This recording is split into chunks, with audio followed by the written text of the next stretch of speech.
Ok, tenemos el libro de Deuteronomio capítulo 20. Hermano Guillermo, bendiciones. Entonces, vamos a mirar este pasaje, Deuteronomio 20, del 1 al 20, en- que son como unas instrucciones para cuando Israel debería salir a la guerra. ¿Qué debería hacer Israel en la guerra, cierto? Básicamente, esas son las instrucciones que hoy nos competen. Entonces, vamos a mirar. Leemos Deuteronomio 20, del 1 al 20.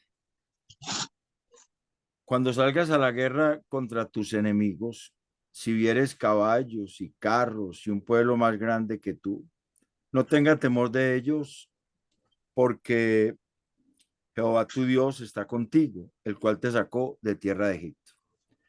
Y cuando os acerquéis para combatir, se pondrá en pie el sacerdote y hablará al pueblo. Y les dirá: oye Israel, vosotros os juntás hoy en batalla contra vuestros enemigos. No desmaye vuestro corazón, no temáis ni os azoréis, ni tampoco os desalentéis delante de ellos, porque Jehová vuestro Dios va con vosotros para pelear por vosotros contra vuestros enemigos, para salvaros.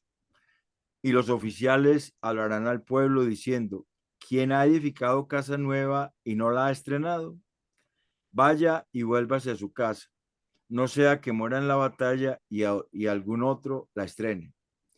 ¿Y quién ha plantado viña y no ha disfrutado de ella? Vaya y vuélvase a su casa, no sea que muera en la batalla y algún otro la disfrute. ¿Y quién se ha desposado con mujer y no la ha tomado? Vaya y vuélvase a su casa, no sea que muera en la batalla y algún otro la tome. Y volverán los oficiales a hablar al pueblo y dirán: ¿quién es hombre medroso y pusilánime? Vaya y vuélvase a su casa, y no apoque el corazón de sus hermanos como el corazón suyo. Y cuando los oficiales acaben de hablar al pueblo, entonces los capitanes del ejército tomarán el mando a la cabeza del pueblo. Cuando te acerques a una ciudad para combatirla, le intimarás la paz. Y si respondiere paz y te abriere, todo el pueblo que en ella fuere hallado te será tributario y te servirá. Mas si no hiciere paz contigo y emprendiere guerra contra ti, entonces la sitiarás. Luego que Jehová tu Dios la entregue en tu mano, herirás a todo varón suyo a filo de espada. Solamente las mujeres y los niños y los animales y todo lo que haya en la ciudad, todo su botín tomarás para ti. Y comerás del botín de tus enemigos, los cuales Jehová tu Dios te entregó. Así harás a todas las ciudades que están muy lejos de ti, que no sean de las ciudades de estas naciones, pero de las ciudades de Buenas estos noches. pueblos. Buenas noches, hermana. Que Jehová tu Dios te da por heredad, ninguna persona dejarás con vida, sino que los destruirás completamente: al Eteo, al Amorreo, al Cananeo, al Fereceo, al Ebeo y al Jebuseo, como Jehová tu Dios te ha mandado, para que no os enseñen a hacer según todas sus abominaciones que ellos han hecho para sus dioses, y pequéis contra Jehová vuestro Dios. Cuando sitiéis a alguna ciudad peleando contra ella muchos días para tomarla, no destruirás sus árboles metiendo hacha en ellos, porque de ellos podrás comer y no los talarás, porque el árbol del campo no es hombre para venir contra ti en el sitio. Mas el árbol que sepas que no lleva fruto, podrás destruirlo y talarlo para construir baluarte contra la ciudad que te hace la guerra hasta sojuzgarla. Si uno mira, eh, todo está en relación a lo que Dios dice en los versículos 1 al 4, ¿cierto? Que Israel no debería temer cuando fuera la guerra contra sus enemigos. Así lo viera que eran más numerosos, que tenían más ejército, más caballos, más armamento, porque Dios estaba con ellos y porque era Dios el que iba a pelear por ellos.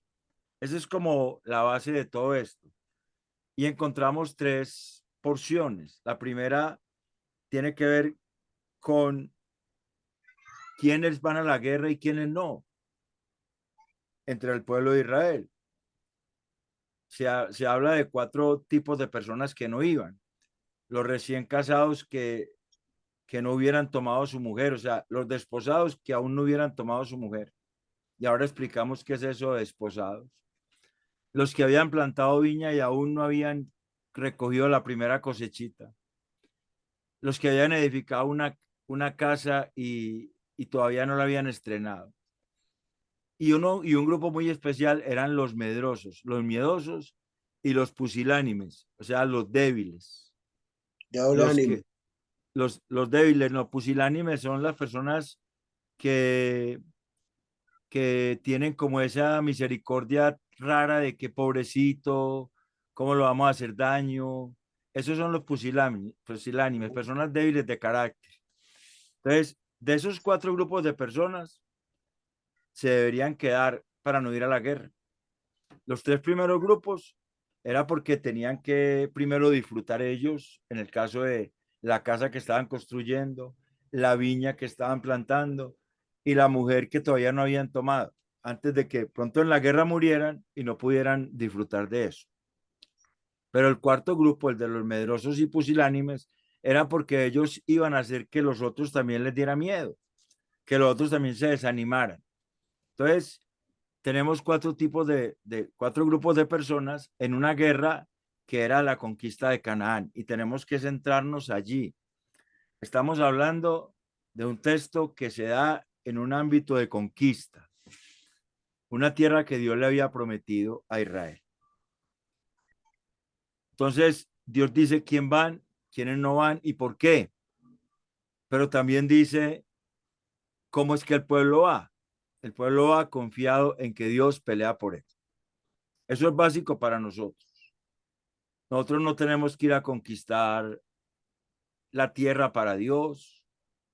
No nos dio a nosotros Dios todas las naciones para nosotros, sino que nosotros, nuestra guerra no es esa. Nuestra guerra es una guerra que está planteada en Efesios 6:10 en adelante, del 12 en adelante hasta el 20, que es la evangelización que incluye el discipulado de las personas. Esa es la guerra. Nuestra guerra, nuestra misión es esa. Nuestra guerra es esa. Ahora miraremos cómo encajamos nosotros allí. Pero nosotros tenemos que plantearnos el hecho de que nosotros estamos en una guerra continua contra nuestros enemigos que son los demonios, el mundo y la carne. Esos son los tres enemigos contra los cuales la iglesia está en guerra. Porque esos tres enemigos están, están confabulando siempre para que la iglesia no evangelice, para que la iglesia no lleve el mensaje, para que la iglesia no lleve la palabra de Dios y para que las personas no conozcan el evangelio y sean libres, porque la verdad los hará libres. Entonces, el enemigo tiene eso planteado, esa trilogía entre la bestia, el falso profeta y la gran ramera de Babilonia. Esa trilogía funciona siempre y eso se pone como obstáculo para que se alcance la meta de llevar el evangelio. Y por eso el Señor en Mateo 11:12 dice, desde los días de Juan el Bautista hasta nuestros días, el reino de los cielos sufre violencia y los violentos lo arrebatan. Porque el reino de los cielos quiere avanzar y los violentos no quieren que avance. Los enemigos, los demonios, el mundo y el viejo hombre que está en nosotros, que tampoco quiere que el reino de los cielos inunde las vidas de las personas. Esos son nuestros enemigos en una guerra que tenemos. El primer aspecto entonces es quiénes iban a la guerra, cómo ir a esa guerra y quiénes iban y quiénes no iban. El segundo aspecto es cómo se iba a tratar a esas ciudades que se conquistaran. En este caso, había una condescendencia con las ciudades que estaban más lejos. Dios les dijo que las ciudades lejanas, ellos tomaran presos a la gente, la hicieran tributarias, si la ciudad ellos lo invitaban a la paz y si la ciudad decía listo, entonces esa ciudad trabajaría forzosa para Israel, sería servidora de Israel, sería como esclava, pero eran las ciudades lejanas. Matarían solamente a los hombres, pero a las mujeres y a los niños los tomarían presos.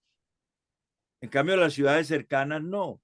Las ciudades cercanas había que acabar con todos, porque había un peligro, y era que esas ciudades cercanas los hicieran ir tras los dioses de ellos. Ese era el segundo aspecto. Y el tercero era cómo tratar, o es cómo tratar los árboles que hay alrededor de esas ciudades, o sea, el entorno que hay alrededor de esas ciudades. Eso es lo que tenía que ver con el pueblo de Israel. Eso es lo que acabamos de leer. Se, se les daba las leyes en relación a quienes debían y no debían ir a la guerra, del versículo 20, del 1 al 9. Se les daba las leyes en relación al trato de las ciudades conquistadas, versículos 20 del 10 al 18, y se le daban las leyes en relación al trato del entorno de dichas ciudades, lo que tenía que ver con el trato de los árboles. Eso lo tenemos ahí. Ahora, ¿cómo nosotros planteamos eso para nosotros? ¿Cómo nosotros planteamos eso para la guerra que nosotros tenemos? Esa es la pregunta. ¿Qué implicará eso de que el que edificó casa? ¿Qué significa edificar casa? O sea, nosotros tenemos una guerra que es llevar el evangelio, disipular a las personas. Esa es nuestra lucha. Ahora, ¿quiénes son los que edifican casa? ¿Qué implicará esa edificación de la casa? A ver, alguien que me diga qué es la implicación, qué implicación tendrá edificar la casa.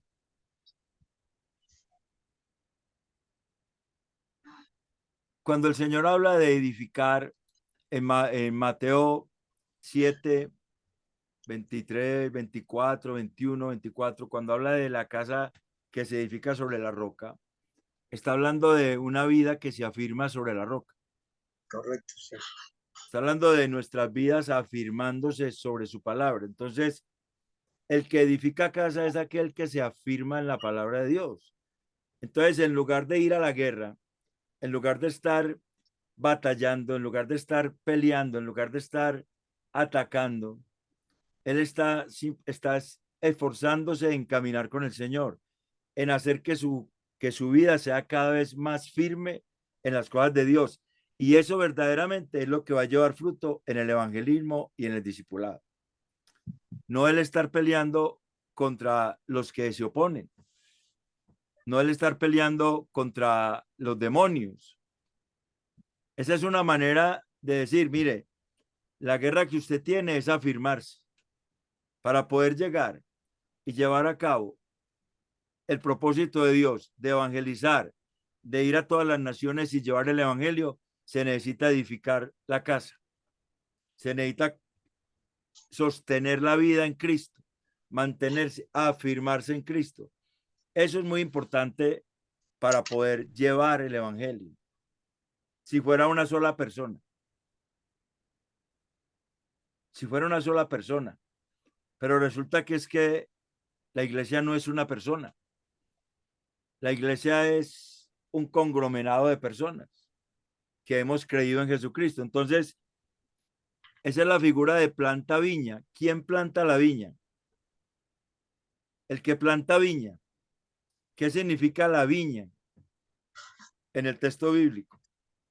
Además de significar Israel como pueblo, ¿qué significa la viña?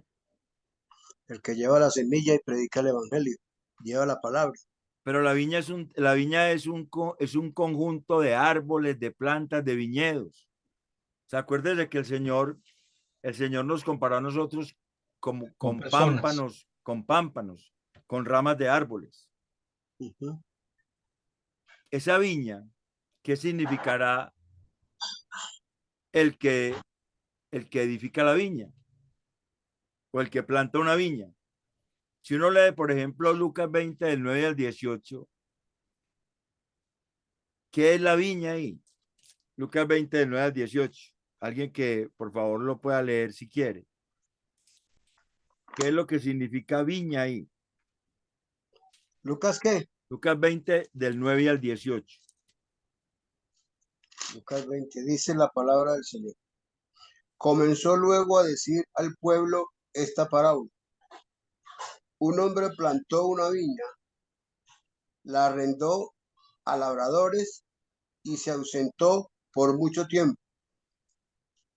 Y a su tiempo envió a un siervo a los labradores para que le diesen del fruto de la viña.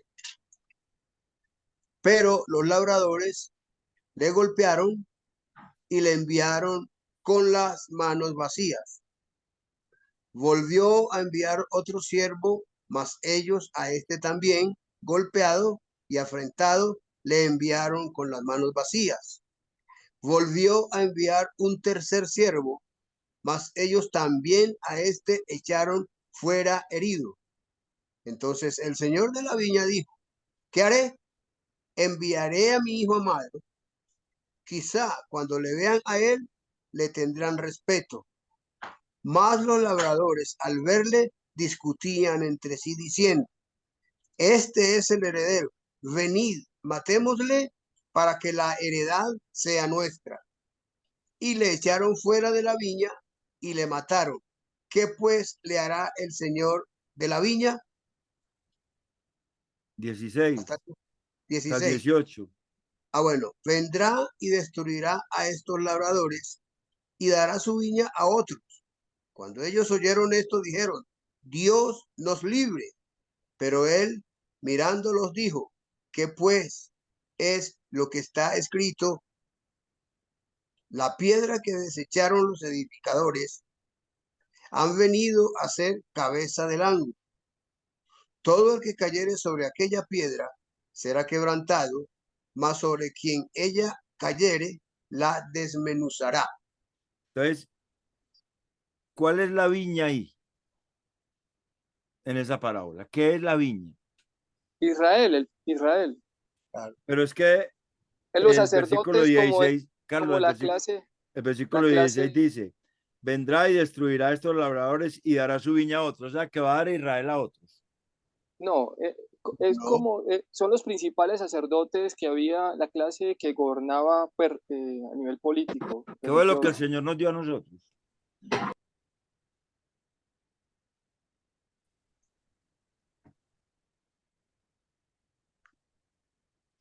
¿Qué fue lo que el Señor nos dio a nosotros? pues yo creo que la palabra, ¿Qué fue lo que el Señor nos dio a nosotros? Nosotros somos ciudadanos de dónde? ¿De Israel o del De la reino de los iglesia. cielos? Nos dio la vida eterna. La salvación. Somos ciudadanos del reino de los cielos. Entonces, la viña es un tipo también de la iglesia. La sí, iglesia cree en el Señor. La iglesia es la que cree en el Hijo. Al Hijo que mataron los que no creyeron. Entonces, ese reino fue trasladado a la iglesia. La iglesia hace parte de ese reino. La iglesia hace parte de esa viña. O sea que cuando hablamos de plantar viña, hablamos de que somos un conjunto de creyentes. Entonces, nosotros no vamos a la guerra individualmente. Nosotros nos afirmamos en el Señor, edificamos casa en Cristo, pero tampoco vamos a la guerra porque estamos plantando la viña, o sea, estamos construyendo iglesia. Y construimos iglesia es que todos ponemos los talentos, los dones y los ministerios que el Señor nos dio al servicio de la iglesia. Y así la iglesia se afirma en comunidad, no cada uno aparte, sino en comunidad. Eso tiene que ver con lo que dice Efesios 4. En Efesios 4, del 11 en adelante, habla de que los ministerios unidos son los que van a hacer que la iglesia sea firme, la unidad de los ministerios, donde todo el mundo trabaja para afirmar una comunidad en el Señor. no ya una persona firme en el Señor, sino una comunidad. Entonces, el enfoque es en que nosotros, en lugar de estar viendo a ver cómo solucionamos un problema que se nos presentó, cómo vamos a sacar este obstáculo que se nos presentó, lo que debemos hacer es cómo nos afirmamos en Cristo juntos, cada uno y juntos. Estamos edificando casa, cada uno somos casa, pero juntos también somos casa, pero juntos también somos viña.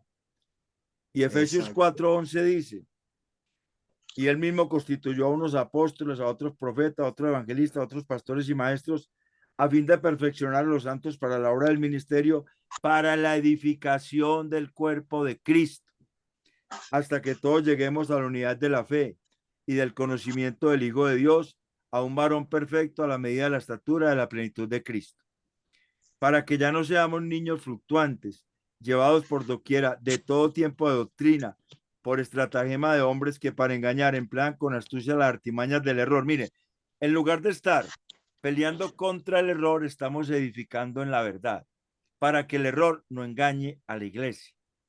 Todos unidos a partir de los ministerios, sino que siguiendo la verdad en amor, crezcamos en todo aquel que es la cabeza, esto es Cristo, de quien todo el cuerpo bien concertado y unido entre sí por todas las coyunturas se ayuda mutuamente, según la actividad propia de cada miembro, recibe su crecimiento para ir edificándose en amor.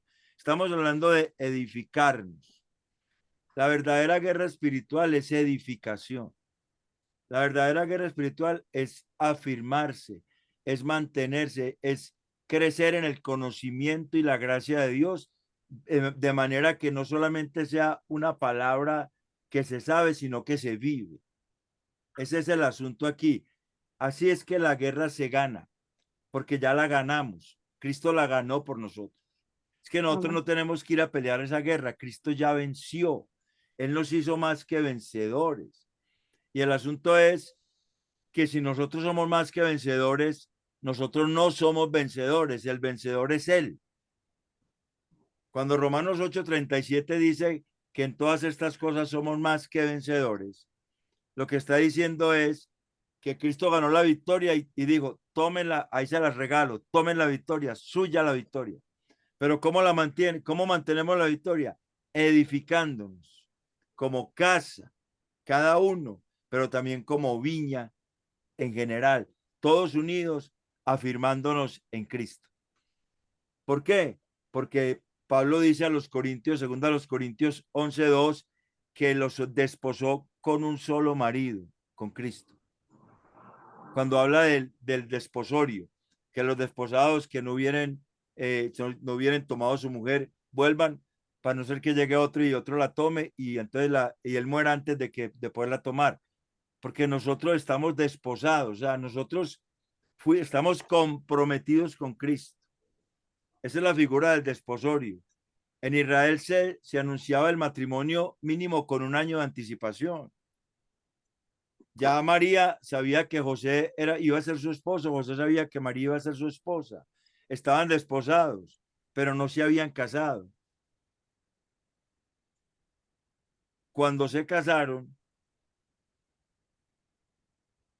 fue cuando ya Jesús había nacido. Porque él no la conoció hasta que no había nacido el Hijo, Jesús. O sea que el desposorio es una figura que dice, usted está comprometido con esta mujer para ser esposo. La iglesia está comprometida como mujer con Cristo. ¿Cómo va a llegar a las bodas del Cordero allá en Apocalipsis 19? ¿Cómo va a llegar? Afirmándose en Cristo. Si no, no va a llegar. Si no, no va a llegar. Por eso es que el Espíritu Santo nos hace permanecer, porque nos afirmamos en medio de las pruebas, en medio de las luchas, en medio de los inconvenientes, en medio de las dificultades. Nos afirmamos, ¿por qué? Porque sabemos que Él pelea por nosotros. Lo que dice Deuteronomio 20, del 1 al 4. Porque sabemos que en esa guerra Él va adelante. Porque la misma promesa que Dios le hizo a Israel, Cristo nos lo hace a nosotros en Mateo 28:20, cuando dice que toda potestad les dada en el cielo como en la tierra, que por tanto vamos y hagamos discípulos a todas las naciones, enseñándoles que guarden lo que Él nos ha dicho y bautizando en el nombre del Padre, el Hijo y el Espíritu Santo. Y dice, y aquí yo estoy con ustedes todos los días hasta el fin del mundo. O sea, Jesucristo está con nosotros siempre en la guerra, en la labor que tenemos. Él siempre va con nosotros. Por eso nosotros no nos enfocamos en los problemas, sino en Él. Eso es lo que quiero que entendamos, que no nos enfocamos en los problemas que se presenten, sino en Él. La confianza en Él es básica, porque el arma principal en la guerra es la fe. El arma principal en esta guerra se llama fe en lo que Dios dice. Y lo dice Pablo en Efesios 6:14, y sobre todo el escudo de la fe, con que podráis apagar todos los dardos de fuego del maligno. Y en primera de Juan 5:4 dice que la fe es la victoria que vence al mundo. O sea, nosotros tenemos una fe que Dios nos dio, que es un arma de guerra, pero es un arma de guerra que nos lleva a mantenernos y edificarnos en Él, no a estar peleando con los enemigos, no a estar buscando la manera de solucionar los problemas que se presentan en nuestra vida a nuestra manera, sino dejando que Él pelee por nosotros. Nosotros tenemos que confiar en Él. Él es el que pelea por su iglesia. Él lo dice. Él pelea por Israel, Él peleó por nosotros. En las bodas del Cordero, Apocalipsis 19, del 1 al 10, allí nos vamos a tener el momento en que estaremos en la intimidad más preciosa con Él. Le conoceremos íntimamente como no le hemos conocido hasta ahora. Pero eso implica que nosotros tenemos un compromiso matrimonial con Cristo. Entonces nosotros somos la casa que se edifica en Él. Somos la viña como iglesia que está plantada para que sigamos edificándonos juntos en Él, porque tenemos un compromiso para llegar a las bodas del Cordero y poder estar allí en la presencia del Señor eternamente.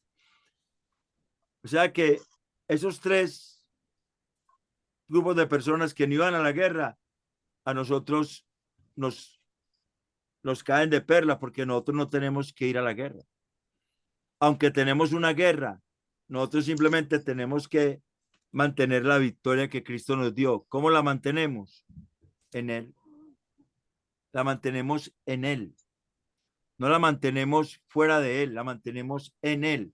Por eso necesitamos afirmarnos en Él. El otro tipo de persona que hay ahí es el pusilánime.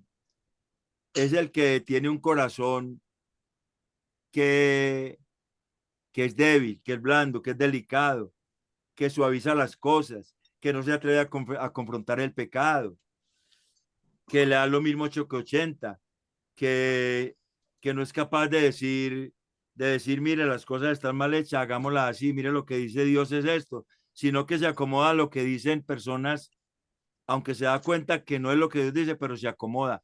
Eso es el pusilánime, el de un corazón débil, que minimiza los efectos del pecado. O sea, los efectos de doctrinas raras, de doctrinas extrañas, doctrinas demoníacas. Y por tanto considera que esa lucha que tiene no es seria, no tiene mucha injerencia en la vida de la iglesia. Hablamos de aquellos hermanos que piensan que confrontar al pecador con su pecado es algo malo porque hiere a quien es confrontado. ¿Sabe que uno que no le diga pobrecito, se va a sentir mal? Pero eso es un falso amor, porque el amor muestra su valor en la verdad. Y no decir la verdad por miedo, conveniencia o pesar es mostrar desamor. El verdadero amor dice la verdad, porque el engaño del pecado mata al pecador y la verdad tiene el poder para hacerle libre y salvarlo. Entonces, ¿quién es el que le ama? ¿Quién le dice la verdad o quien no se la dice?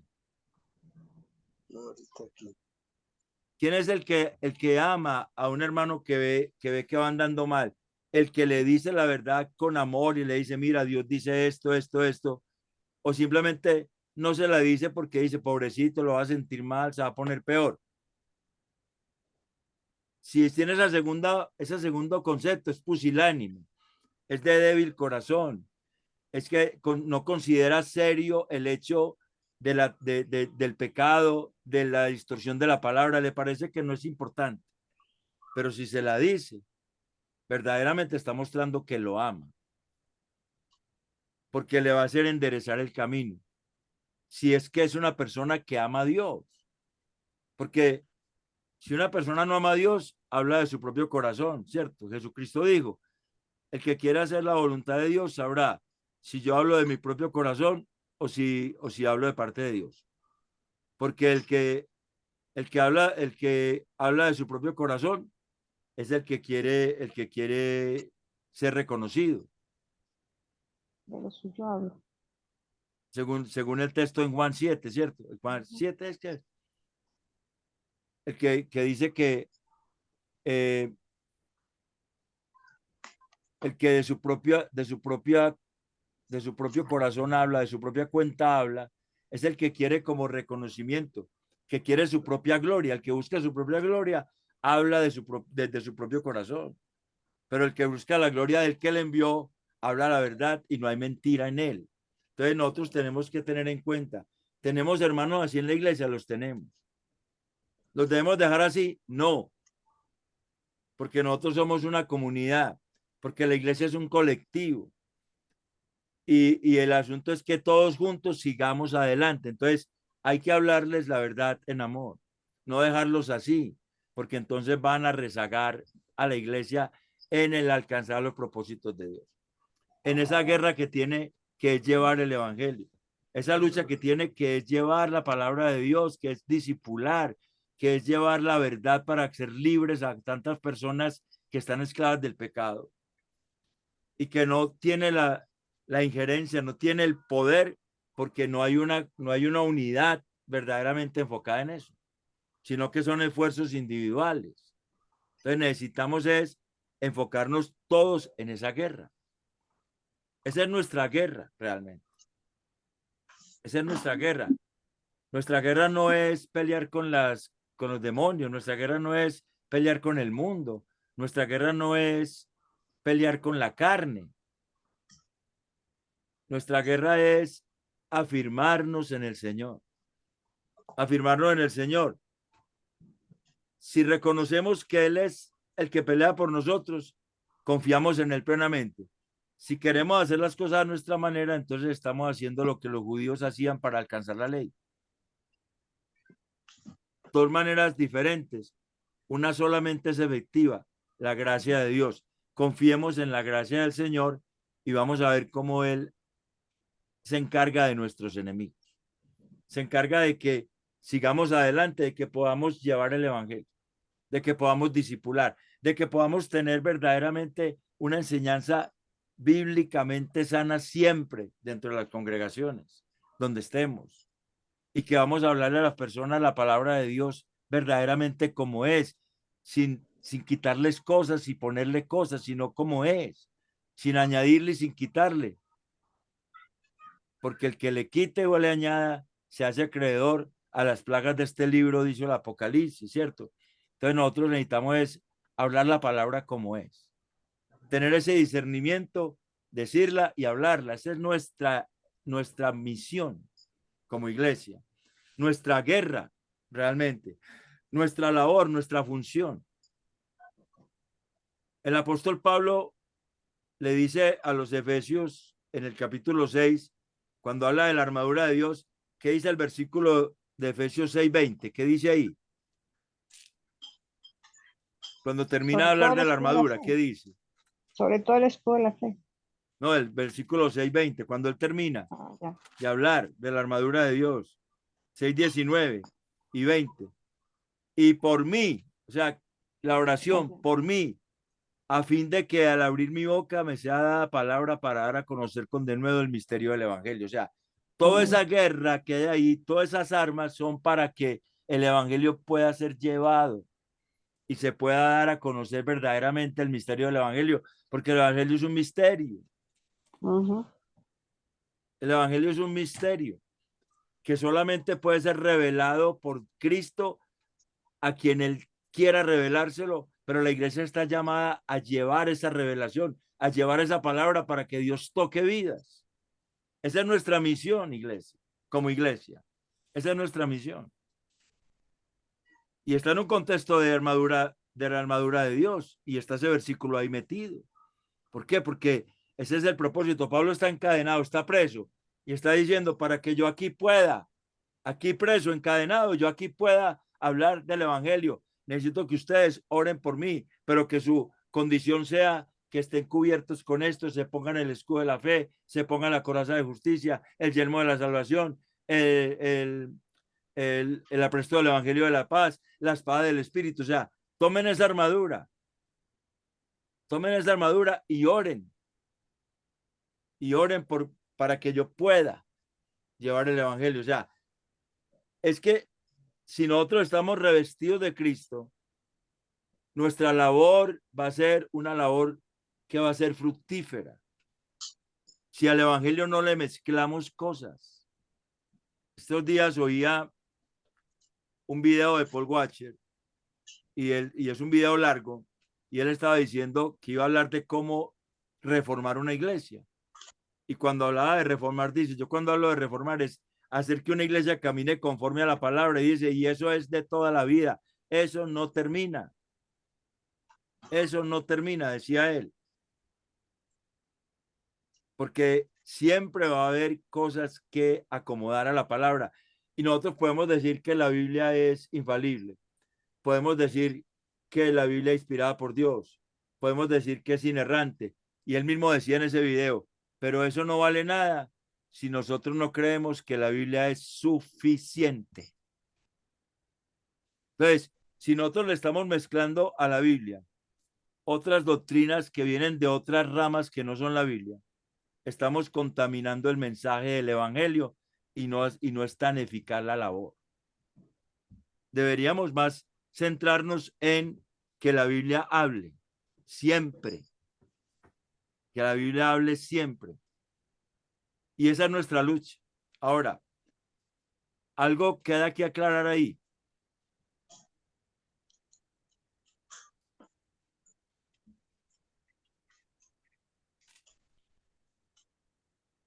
Algo queda que aclarar ahí, alguien.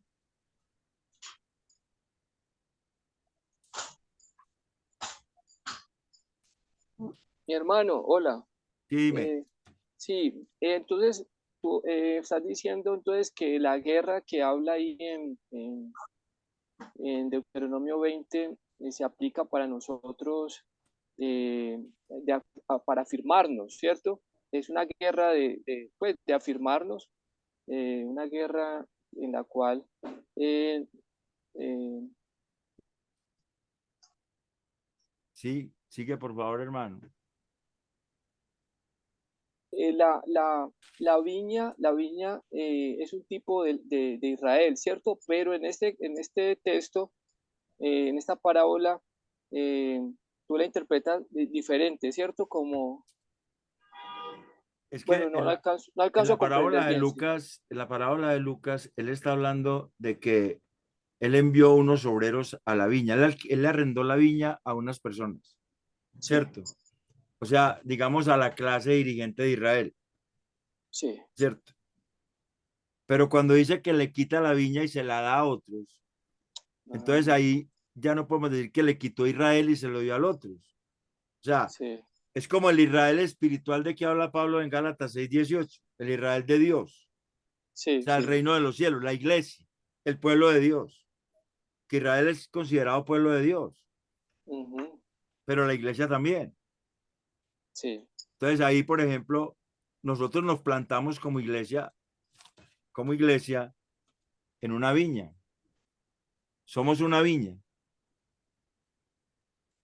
Somos una sí, viña en la cual todos trabajamos.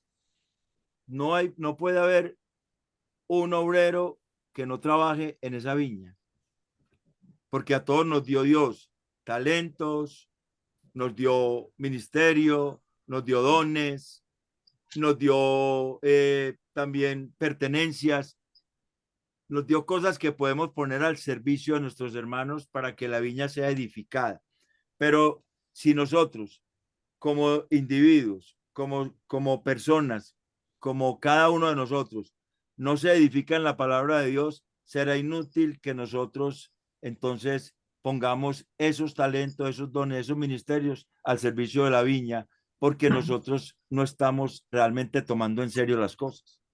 O sea, parte de una edificación personal para poder ayudar a que todos nos edifiquemos en Cristo, todos, y que sea una iglesia sólida en Cristo.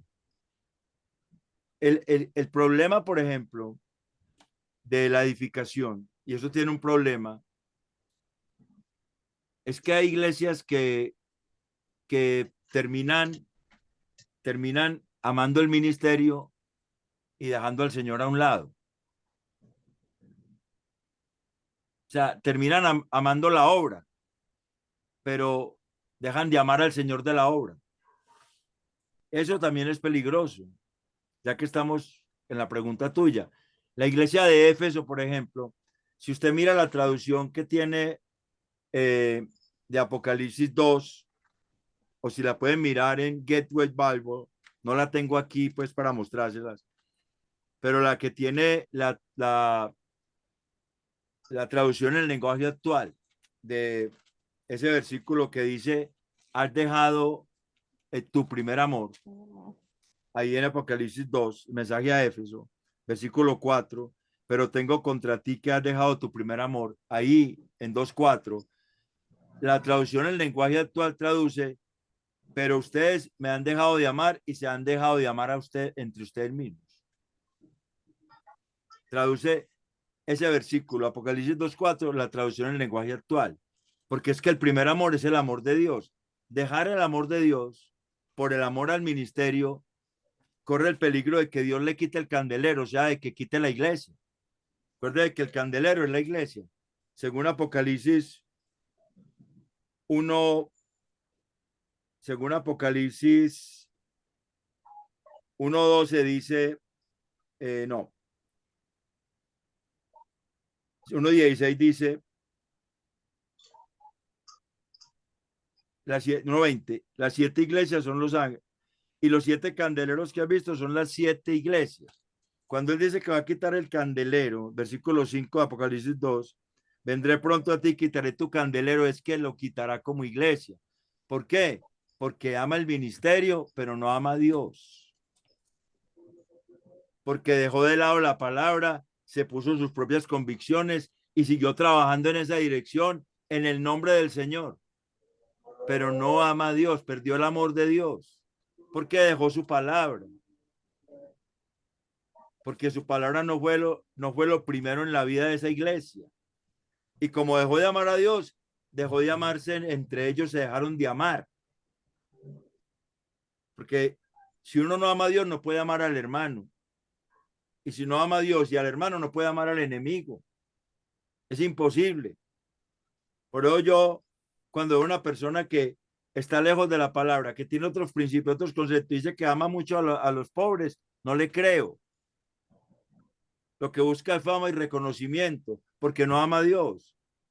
Y si no ama a Dios, no puede amar al hermano. Y si no ama a Dios y al hermano, no puede amar al enemigo. O no puede amar al otro que no es nada con él. Entonces, ese es el peligro de enfocarse mucho en la edificación. Por eso en Efesios 4 habla de edificándonos, siguiendo la verdad en amor. O sea, nosotros tenemos que seguir la verdad sin quitarle ni añadirle a esta palabra. Esa es nuestra guerra. Y vamos a ver cómo Dios va a llevar personas a los pies de Cristo a través de una iglesia que vive la verdad y enseña la verdad. Vamos a ver eso. Obviamente lo vamos a ver. Cómo las personas van a querer estar, cómo las personas van a querer oír la palabra de Dios, cómo las personas van a querer estar allí y ser partícipes de esa vida que Dios presenta.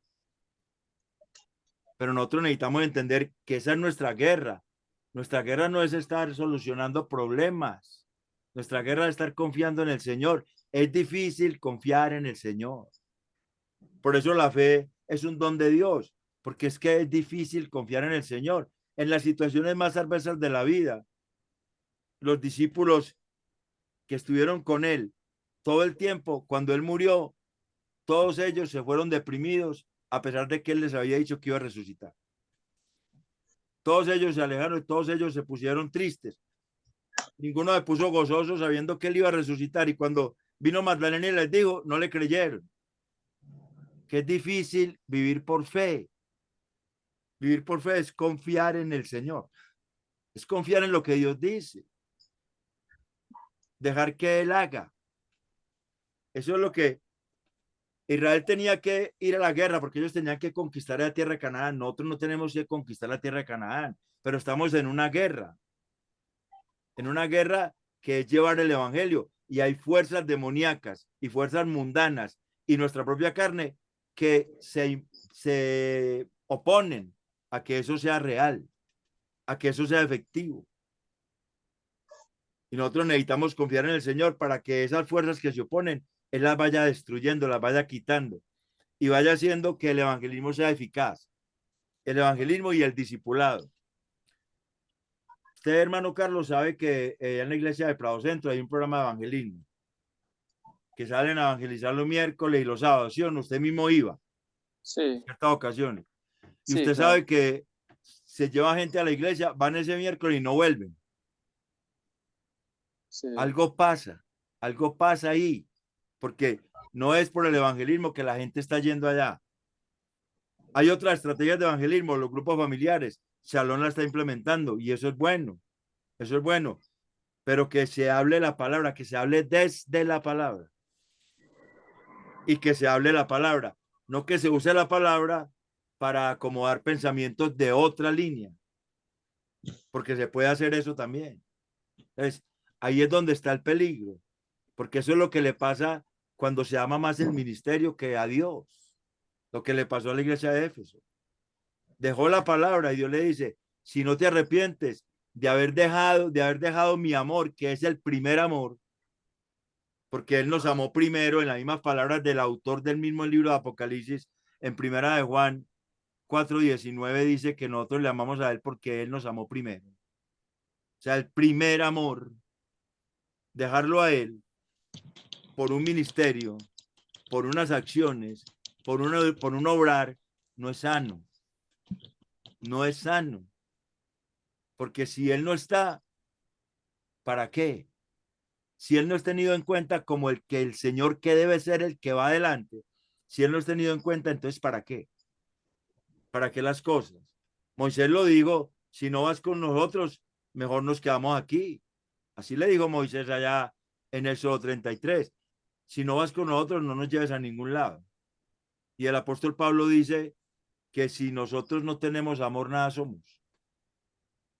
Iván, hay algo que tú dijiste también que me parece muy importante, eh, y es sobre que nosotros no debiéramos como iglesia eh, como dedicarnos a pelear como contra los errores y todo eso, sino más bien, en primer lugar, enseñar la palabra como es. Y eso es lo que nos va a dar el discernimiento para detectar todo error y todo pensamiento que va en contra de Cristo. Yo me acuerdo cuando en esta iglesia reformada de Sergio Ruiz, la gracia de Dios comenzó, que yo estaba con ellos al principio y Sergio lo que hacía era enseñar la palabra, enseñar, o sea, enseñaba y también, o sea, y eso lo llevaba a detectar errores, pues, a que nosotros viéramos que hay errores que se están metiendo en la iglesia, entonces no, para que diferenciáramos y todo eso, entonces me parece que eso es importante. Sí, es importante, pero hay que tener cuidado. Hay que tener cuidado con, con la falta de flexibilidad o de elasticidad, porque una iglesia rígida considera que lo que ella dice es la verdad y puede que no sea así. Puede que no sea así, puede que eso no sea la verdad, sino que hay algo más que necesita la iglesia saber, pero como considera que esa es la verdad, no deja entrar otros conceptos. No los deja entrar, entonces siguen el error, porque es sabia en su propia opinión. Y hay un proverbio que dice que has visto a alguien sabio en su propia opinión, más esperanza hay del necio que de él. Hay un proverbio por ahí en la Biblia que dice eso. O sea, uno tiene que mirar la palabra para poder plantear desde la palabra el rumbo que va, por el cual se encamina una congregación, una viña en este caso, una iglesia. Pero necesitamos la edificación personal y la edificación como iglesia, juntos. Necesitamos hablar de doctrina, necesitamos hablar de discipulado, necesitamos llevar el evangelio, necesitamos muchas cosas que nos vayan aclarando y vamos, para poder ir discerniendo dónde está la falta que tenemos como persona o como iglesia, o las dos, con una mente abierta. Cuando yo empecé a estudiar en el instituto, ahí me empezaron a hablar de cosas que yo tuve que reconocer que estaba equivocado. Pero tenía un compañero de apellido Urbano que en la primera materia, que era lógica, digo, aquí me están quitando la fe, y no volvió. ¿Por qué? Porque él consideraba que lo que él creía era lo correcto y que le estaban hablando cosas que no eran correctas. O sea, se cerró a una doctrina propia. Y es muy normal. Sproul, por ejemplo, un maestro de la escritura que ya falleció, que ya está con el Señor. Sproul era presbiteriano y bautizaba niños. Y él sabía que eso bíblicamente no está por ningún lado. Pero como era una doctrina de la iglesia presbiteriana que le han enseñado desde niño, nunca la pudo rechazar. Siguió con ella, a pesar de que sabía. Entonces, ese tipo de cosas, nosotros debemos superar eso. O sea, si es que me han enseñado que cuando estoy pasando por dificultades es porque Satanás me está atacando y yo me pongo a pelear con Satanás y me dicen que no, que antes es porque Dios tiene un propósito para mi vida y yo digo, no, esto no puede ser así. Me quedo en lo que me enseñaron antes. No voy a crecer. Pues toda la vida me voy a quedar ahí. Cada vez que tengo un problema, voy a estar zapateando y diciendo al diablo que se vaya, que no sé qué. Y no estoy mirando realmente al Señor y confiando en Él, que es el que me saca adelante. Es ese tipo de cosas que ya muchas iglesias la han superado, gloria a Dios, pero todavía hay resabios por ahí de cosas así. Entonces, el primer aspecto es ese, que nosotros centremos nuestra lucha en edificarnos en Cristo, tanto como individuos, como iglesia, como congregación. ¿Por qué? Porque nosotros vamos a llegar a las bodas del Cordero. Nosotros estamos desposados con un solo esposo que es Cristo, según a los Corintios 11:2. Ya estamos desposados con Él. Él nos espera. Él intercede para que llegamos. Él nos lleva. Él pelea por nosotros. Confiemos en Él. Para confiar en Él, debemos confiar en lo que Él dice.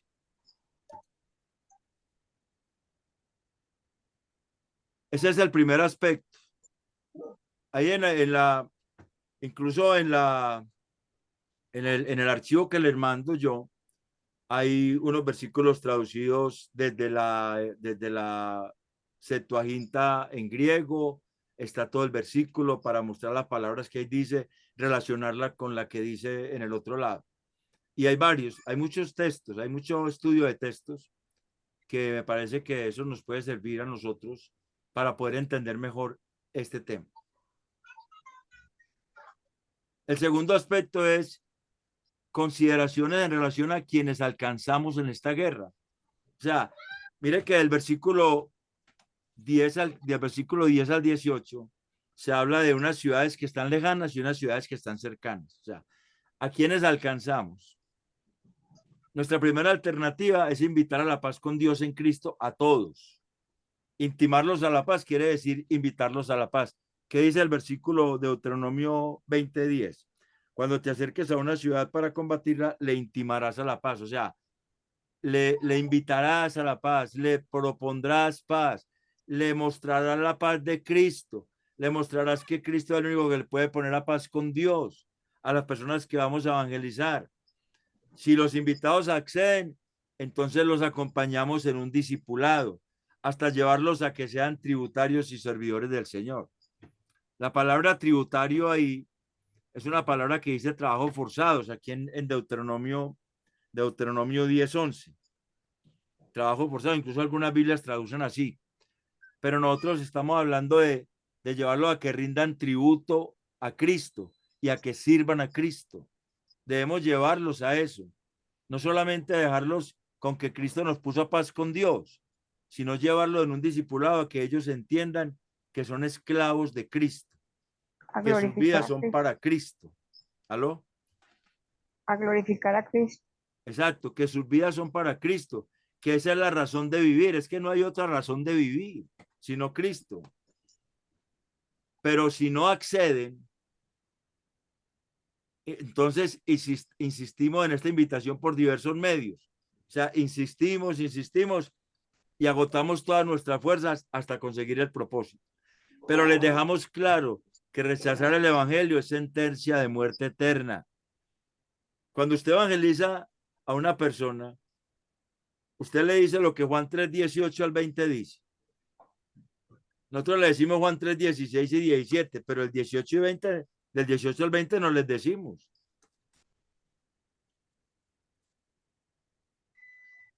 Nosotros le decimos Juan 3:16 y 17, pero Juan 3:18 y al 20, difícil que los digamos. ¿Por qué no? ¿Por qué no? Si es que ellos tienen que saber. Claro. Juan 3:18 dice, el que cree no es condenado, pero el que no cree ya ha sido condenado, porque no ha creído en el nombre del unigénito Hijo de Dios. Y esta es la condenación, que la luz vino al mundo y los hombres amaron más las tinieblas que la luz, porque sus obras eran malas. Porque todo aquel que hace la malo aborrece la luz y no viene a la luz para que sus obras no sean reprendidas. Mas el que practica la verdad viene a la luz para que sea manifiesto que sus obras son hechas de Dios. Entonces nosotros debemos hablarles, no quieren hacer nada, entonces diga, mire, se le ha predicado el evangelio, se le ha enseñado el evangelio, se le ha mostrado que Cristo es el que nos pone a paz con Dios, que es el único camino, la única verdad, la única vida, es la vida eterna, pero usted no cree, sepa que si no cree hay una sentencia de muerte eterna para usted, que está en Juan 3:18 al 20. Listo. Eso debía hacerse con las personas. El pusilánime no lo hace. El pusilánime dice, pobrecitos, ¿para qué le voy a decir eso? No, es que hay que confrontarlos con la verdad de la escritura. Si nosotros no supiéramos que la escritura es verdad, sería válido no decirles, pero es que toda la escritura es verdad, toda, no solamente la que nos gusta, toda. Y nosotros estamos llamados a decir la verdad, decírsela en amor, obviamente. Te hemos hablado, no has querido, entiende que hay una sentencia que tiene la Biblia contra ti. Lee Juan 3:18 al 20, o yo te lo leo y listo. Ya. Esto debe hacerse con aquellos que no han oído hablar de Jesucristo, con los que no conocen el evangelio, pero con quienes habiendo oído de Jesucristo persistan en su incredulidad, o sea, los que están cerca, como dice allá en la ciudad de cerca, es mejor dejarlas en su condición de muerte. Los que persisten en su incredulidad, es mejor dejarlo en su condición de muerte. Primera Timoteo 1:18 al 20. O sea, no, como decía por ahí, no hay que botar pólvora en gallinazo. Si no quieren, ellos ya conocen el evangelio. Primera Timoteo 1 del 18 al 20 dice, este mandamiento, hijo Timoteo, te encargo para que conforme a las profecías que se hicieron antes en cuanto a ti, milites por ella la buena milicia, manteniendo la fe y la buena conciencia, desechando la cual naufragaron en cuanto a la fe algunos, de los cuales son Himeneo y Alejandro, a quienes entregué a Satanás para que aprendan a no blasfemar. Hay que dejarlos que ellos, si son de Dios, los revuelquen y ellos vuelvan. Si no, entonces mueren en el pecado. Pero son personas a las que hay que hacer con él eso. Tercera de Juan 9:11. Tercera de Juan del 9 al 11. El apóstol Juan habla de un señor llamado Diótrefes. Dice, yo he escrito a la iglesia, pero Diótrefes, al cual le gusta tener el primer lugar entre ellos, no nos recibe. Por esta causa, si yo fuere, recordaré las obras que hace. O sea, él va dispuesto a hablarle a la iglesia lo que Diótrefes hace. Recordaré las obras que hace, parloteando con palabras malignas contra nosotros, y no contento con estas cosas, no recibe a los hermanos, y a los que quieren recibirlos se los prohíbe y los expulsa de la iglesia. Amado, no imiten lo malo, sino lo bueno. El que hace lo bueno es de Dios, pero el que hace lo malo no ha visto a Dios. O sea, esa persona era de la iglesia, quería mandar en la iglesia y no era cristiano, no era convertido. Y el apóstol Juan lo está exponiendo. Es mejor dejarlo en su condición, es mejor decirle usted cómo está. Porque ellos conocen. Lo que pasa es que no quieren, no han creído, no hay la suficiente fe. O sea, que hay que hablar con estos de la prosperidad, nada, dejarlos ahí. Ellos saben, simplemente que a ellos les conviene más el dinero, la fama, el poder sobre las personas. Con todos los que quieren fama y prestigio y renombre y todo, déjenlos. Si están en la iglesia, déjenlos. ¿Qué vamos a hacer con ellos? Ya les habló. Ellos quieren eso, déjenlos. El Señor se encarga de sacarlos. El Señor se encarga de que ellos mismos se sientan mal en una iglesia que va en busca de la santidad verdaderamente en la palabra de Dios, edificándose como cuerpo de Cristo. Ellos se van a sentir mal y se van a ir. Simplemente hay que dejarlo de su condición de muerte. Ya con ellos, ¿qué discipulado se va a hacer? Son personas que llevan 20 y 30 años en una congregación y siguen igual. Y la iglesia insiste, vuelve y les llama, vuelve y les dice, vuelve y les llama, vuelve y les dice. No, ellos ya saben, hay que dejarlos. Hay que dejarlos que Dios obre en sus vidas o no. O no, porque dice que el trigo y la cizaña crecen juntos. Por eso, o no. Por eso, porque nosotros no tenemos la capacidad de saber cuál es trigo y cuál es cizaña. Lo que tenemos que hacer para que esas personas no estén contentas en una congregación es hablar la palabra como es. Porque la palabra les va a tocar el corazón o les va a hacer sentir mal. Y como ellos no quieren dejar su pecado, se van a ir. Eso es todo. O les va a hacer sentir mal, los va a redarguir y se van a convertir. O sea, las dos cosas serían formidables. La primera, si se convierten, muy bueno. Pero si no se convierten, es mejor que se vayan y no que se queden dentro de la iglesia estorbando la iglesia, estorbando el crecimiento de la iglesia. Entonces, con quienes habiendo oído de Jesucristo persisten en su incredulidad, es mejor dejarlos en su condición de muerte. O sea, ¿qué dice el texto en Deuteronomio a los que están cerca? Que hay que acabar con ellos. Lo tenían que hacer los israelitas, acabar con ellos, o sea, matarlos, destruirlos. Sin embargo, los israelitas a algunos pueblos cananeos lo hicieron tributarios. En Josué, si uno mira, por ejemplo, en Josué, ellos tenían que ser tributarios, eran los pueblos lejos, pero en unos pueblos a los que ellos hicieron tributarios, que no eran lejos, que no eran, sino que eran cananeos, y lo hicieron tributarios. ¿Por qué? Porque no los pudieron acabar, y no se sentían con capacidad para acabarlos y lo hicieron tributarios. Eso está en el libro de Josué. Unos pueblos a los que ellos, unos pueblos cananeos a los que ellos hicieron tributarios. Josué 16:10 y Josué 17:13 hicieron tributarios a esos pueblos que eran cananeos y los cananeos eran de los pueblos cercanos, a los que no debían hacer tributarios, sino que los tenían que destruir. A los que tenían que ser tributarios eran los pueblos lejanos. Sino si ellos accedían a ser los tributarios. Pero a estos que estaban cercanos no se les dio la orden de hacer los tributarios, pero ellos tuvieron que hacerlo porque no fueron capaces con ellos. O sea, hay momentos en que hubo que hacer excepciones.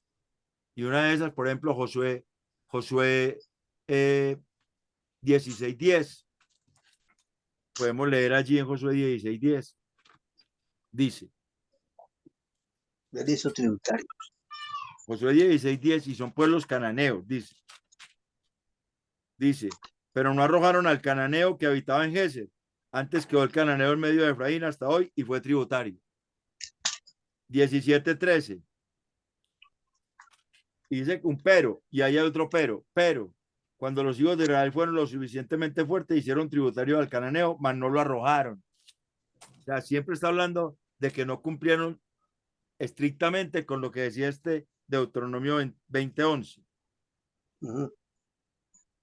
Que era al pueblo que era cercano, pero las ciudades de estos pueblos que Jehová tu Dios te da por heredad, ninguna persona dejarás con vida. Ellos tenían que haberlos matado, pero no fueron capaces. Entonces se contentaron con hacerlos tributarios. Entonces, la segunda porción que tenemos nosotros es que para nosotros, esta guerra es invitar a la paz con Cristo. Lo primero que tenemos que hacer. El Señor lo dijo en Mateo 10, del 11 al 15, que cuando fueran a una casa, si la paz eran recibidos, la paz se quedaba allá. Si no eran bien recibidos, ellos se fueran de ahí y salidos de esa aldea sacudieran el polvo de los pies. O sea, es una maldición por no aceptar el evangelio. Si acceden, los acompañamos en el discipulado hasta que ellos lleguen a ser tributarios y servidores de Cristo. O sea, que verdaderamente entiendan que Cristo es la vida. Pero si no accede, insistimos hasta que llega un momento en que tenemos que decirle, bueno, hasta aquí llegamos, ya saben que esto, pero entiendan que sin Cristo ustedes están condenados a muerte. Juan 3, 18 al 20. Eso a los que no conocen de Cristo. Para los que son de la iglesia, a los cercanos, es mejor dejarlo de su condición de muerte. Ya se les ha discipulado mucho, es mejor dejarlos. Ellos verán si se quedan y son redarguidos por la palabra porque se predica verdaderamente, o si la palabra predicada verdaderamente los hace ir porque ya no se sienten cómodos, entonces se incomodan y se van. Es una opción para ellos. Para que no tengan, ¿por qué es necesario hacerlo? Primero porque Dios lo ordena así. Dios lo ordenó así. A los cercanos, mire lo que dice acá en Deuteronomio 20. 17, sino que los destruirás completamente, al Eteo, al Amorreo, al Cananeo, al Fereceo, al Leveo y al Jebuseo, como Jehová tu Dios te ha ordenado, para que no os enseñen a hacer según todas sus abominaciones, o sea, para que no estén contaminando la iglesia.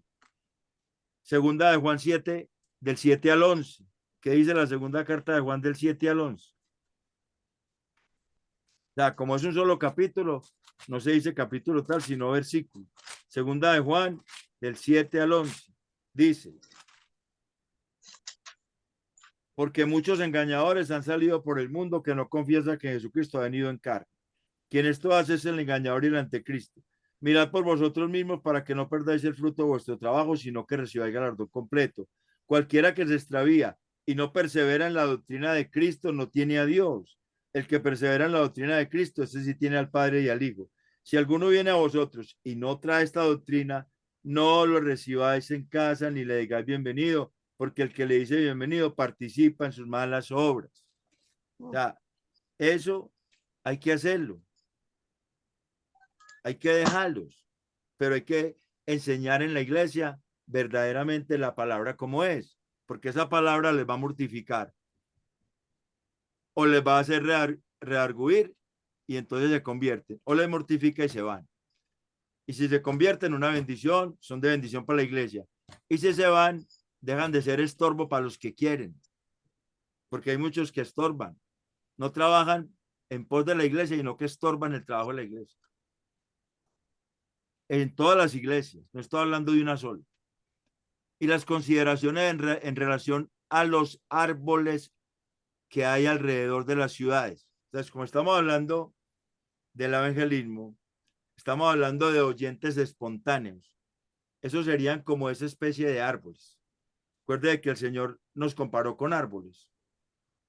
El Señor dijo que ya la raíz estaba puesta, la hacha estaba puesta a la raíz del árbol, eso fue Juan el Bautista, pero el Señor en Juan 15 habla de que si permanecemos en él, llevaremos frutos, somos pámpanos, somos ramas de árboles. Entonces, cuando insistimos con algunas personas mucho tiempo, nosotros no debemos desechar a quienes como observadores son amigables. Usted no se ha encontrado que usted ha ido a llevar el evangelio a una casa y el señor de esa casa no pone atención, pero le dice, no se van a tomar el tintico, mire, quiere gaseosita, mire, o sea, trata de ser amigable y escucha por los laditos, pero no se hace para recibir el discipulado, por ejemplo. En algunos grupos familiares puede pasar. Con esas personas no las debemos desechar, que son amigables, porque estos muestran que pueden dar fruto. En algún momento Dios los puede tocar, porque no ayudan al enemigo en esa guerra. O sea, ellos no están en contra, sino que antes favorecen las cosas. O por ejemplo, se visitan a la señora que está yendo a la iglesia, el esposo no, pero el esposo es muy amable con la gente que visita y listo, ve, ahí están, siéntense cómodos, tranquilos, sí, hablen con mi esposo, o sea, y hay otros que no quieren nada y que dicen no vuelvan aquí y manada de tales, ¿cierto? Hay diferentes tipos de personas que no son objetos, sino que son oyentes que espontáneamente escuchan, que están alrededor.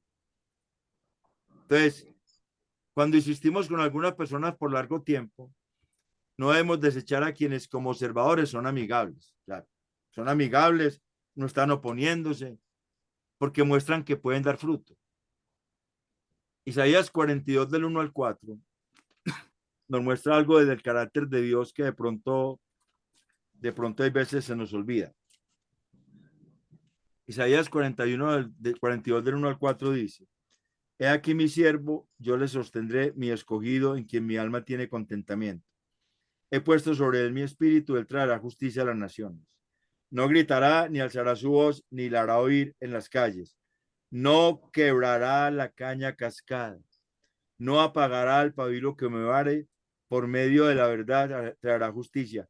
No se cansará ni desmayará hasta que establezca en la tierra justicia y las costas esperarán su ley. El versículo 3 dice: no quebrará la caña cascada. O sea, no acabará de partir a una rama que está desgajada. Antes la va a restaurar. Esas personas pueden dar fruto en algún momento. Esas personas pueden tener resentimientos, pueden haber sido víctimas de hermanos raros, cualquier cosa, pero no estorban la obra del evangelismo. Ellos en un momento determinado pueden llegar a los pies de Cristo. O sea, no hay que desecharlos. Y también porque no ayudan al enemigo en esa guerra. O sea, ellos no están ayudando al enemigo. Ellos no son enemigos. Ellos son antes amigables. Entonces no hay que desecharlos. Pero debemos evitar aquellos observadores que deliberadamente se oponen al evangelismo. Hay unos que se oponen deliberadamente. ¿Por qué los desechamos? Porque son instrumentos de Satanás para hacer inútil nuestra labor. Hay que desecharlos. No paga pelear con ellos. Hay veces las personas que están discipulando se encuentran con personas así que dentro del grupo están y empiezan a poner problema y caen en el error de ponerse a discutir con ellos. Y no, es mejor evitarlos, es mejor evitar esas personas, no discutir con ellos porque dañan a los otros. Primera Timoteo 1 del 3 al 4 dice: como te rogué que te quedases en Éfeso cuando fui a Macedonia para que mandases a alguno que no sea en diferente doctrina, ni presten atención a fábulas y genealogías interminables que acarrean disputas más bien que edificación de Dios, que es por la fe, así te encargo ahora. No tengo que muchar. Ya, eso trae disputas. Esas disputas no edifican. Y el mismo texto en 2 Timoteo 2:14 dice, 2 Timoteo 2:14 dice: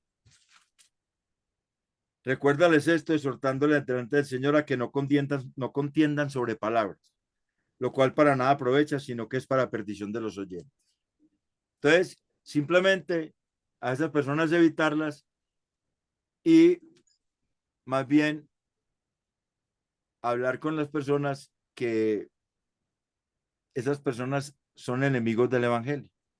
Es decir, lo que pasa es que estas personas están obstaculizando el evangelismo y orar para que el Señor los quite de ahí, para que el Señor se los lleve.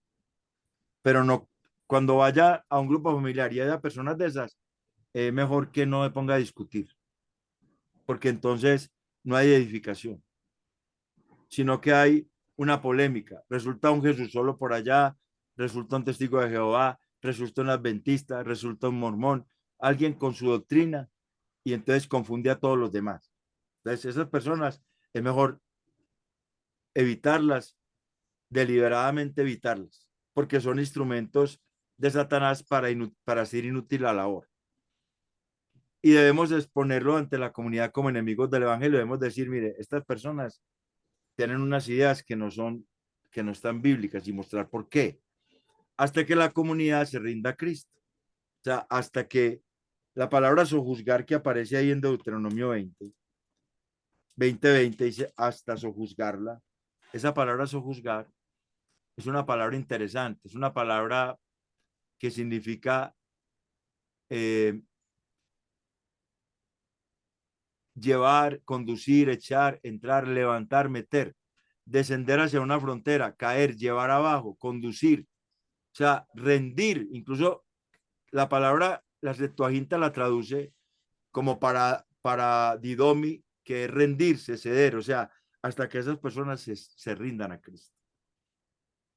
Los que están alrededor, que no tienen nada que ver en eso, que su labor es dañar, es mejor evitarlos, hasta que las personas que verdaderamente están escuchando se rindan a Cristo. Eso es como nuestra guerra. Estamos enmarcados en esa guerra. Nosotros no tenemos una guerra para ir a matar gente, ni para ir a conquistar un país. Esa guerra que tiene Israel con Hamas, esa guerra de ellos, no de nosotros. Es una guerra que No. ellos tienen. Y es una guerra con armas nucleares, con armas, misiles y cosas de esas. Pero nosotros tenemos la palabra de Dios y tenemos las armas que están en Efesios 6, del 12 en adelante, para que nosotros nos vistamos de esas armas de luz y vivamos conforme a Cristo y podamos entonces tener una labor eficaz en el evangelismo y en el discipulado. ¿Alguna pregunta? ¿Alguna? Sé que son cosas difíciles de contextualizar realmente, pero si uno hace un esfuerzo, puede entender que esas ciudades son tipos de comunidades, son tipos de personas, son tipos de gentes que conocen y no conocen. Unos conocen, otros no. ¿Cómo tratar a los que conocen? ¿Cómo tratar a los que no conocen? Que esa casa, esa viña, ese desposamiento, desposorio, también es símbolo de nosotros, de la edificación. Si nos edificamos cada uno, si nos edificamos juntos, porque vamos a llegar juntos a la presencia del Señor, a disfrutar de las bodas del Cordero. Algo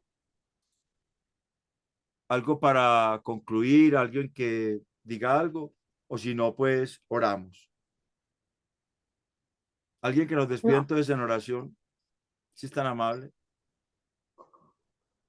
o alguien que tenga una pregunta, porque es que el hermano Carlos ahora preguntó, intervino, pero no he oído la voz de Alicia, por ahí dijo algo, pero no he oído la voz de la hermana Beatriz, la voz de la hermana Luz Elena. Guillermo tuvo que salir, él dijo que tenía que ir, él ha estado como con la nariz tapada. Entonces, Bueno, tocando este tema de listo. hoy, de, de, de lo cercano, raerlo por completo, pues yo creo que también aquí entra un compromiso individual de cada uno de nosotros con Dios, basándonos en la parte de Mateo, de los evangelios, cuando el Señor empiece a llamar a la iglesia y él mismo en un momento determinado dice, pues en tu nombre hicimos maravillas, prodigios, pero él nunca os conocí, o sea, el, la responsabilidad individual que también tenemos, colectiva como iglesia, pero a la vez va a ser individual, pues, o sea, colectiva en que nos ayudamos mutuamente en el crecimiento de Cristo y el permanecer en Cristo, pero a la vez esa responsabilidad individual que es que eh, nos vamos a presentar un día en el trono de la gracia.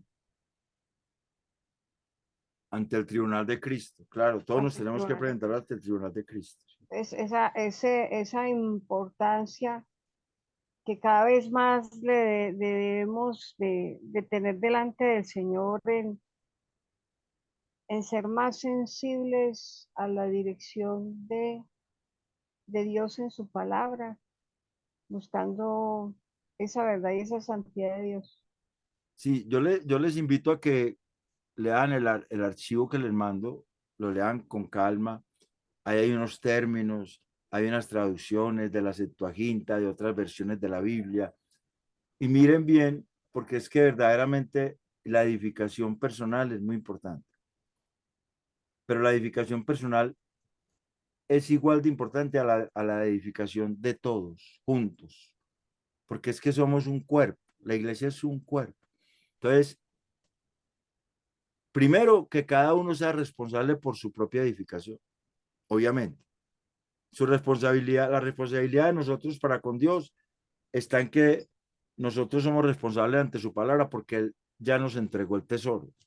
Somos responsables de cuidar la salvación, de cuidarla, de cómo caminar en un mundo lleno de maldad, para que el evangelio sea efectivo, para que podamos llevar verdaderamente el evangelio como debe ser.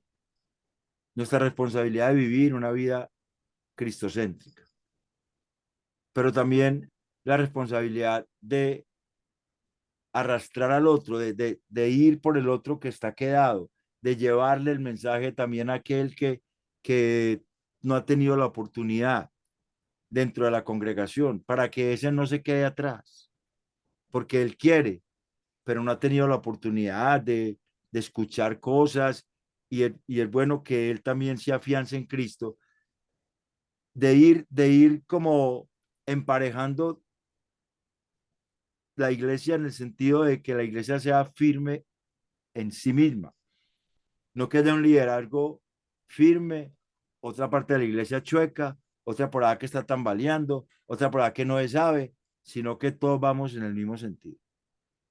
Eso también es muy importante porque la salvación es individual, pero también la salvación es de un pueblo.